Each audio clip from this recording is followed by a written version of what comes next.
大家好，我係 Jessie Cat， 歡迎收睇我嘅 channel。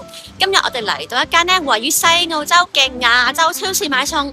咁呢間亞洲超市應該係越南人開㗎。而家就一齊嚟睇下啦，我哋喺亞洲超市買餸到底買咗啲乜嘢，同埋買咗幾多錢啦。咁我哋第一樣要買嘅嘢呢，就係要買翻梳蕉。但係今日呢度嘅蕉呢，好似全部都好青綠色。咁特別係而家係冬天呢，買翻去真係要擺多幾日先食得啦。跟住我哋見到有碌有賣，9蚊1公斤，好似還可以。咁喺攞多咗2粒橙之後呢，我決定繼續買多啲維他命 C， 咁就揀翻幾粒奇異金果啦。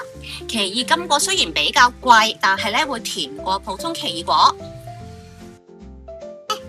2more。好彩我哋淨係揀3隻，所以應該唔會太貴。跟住就去睇下有冇咩亞洲蔬菜揀啦。白蘿蔔1個81公斤，幾抵喎。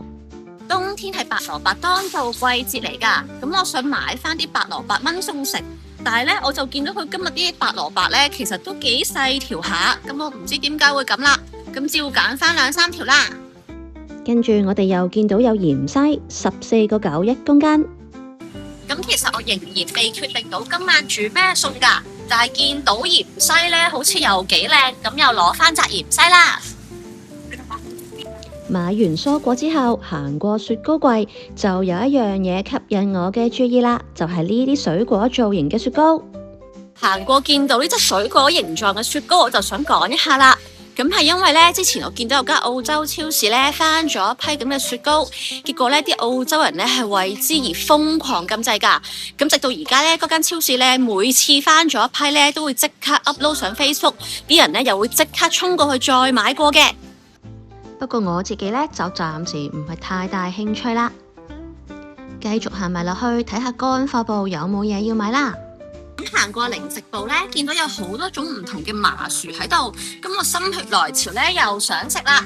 揀咗一陣呢，我最後呢係決定攞一盒呢台灣製造抹茶味嘅麻薯嘅。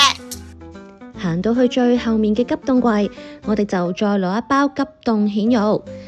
其實今日買嘅嘢都已經唔算少啦，但係好似仲未有嘢煮芫茜湯喎，點算好呢？咁最後呢，我就決定呢攞多一包 frozen 嘅魚仔，然之後今晚返去呢就滾個芫茜湯。喺收銀機前面仲有一啲好有越南特色嘅麵包蛋糕添。咁今日我哋買嘅呢一堆嘢埋單一共係70個9。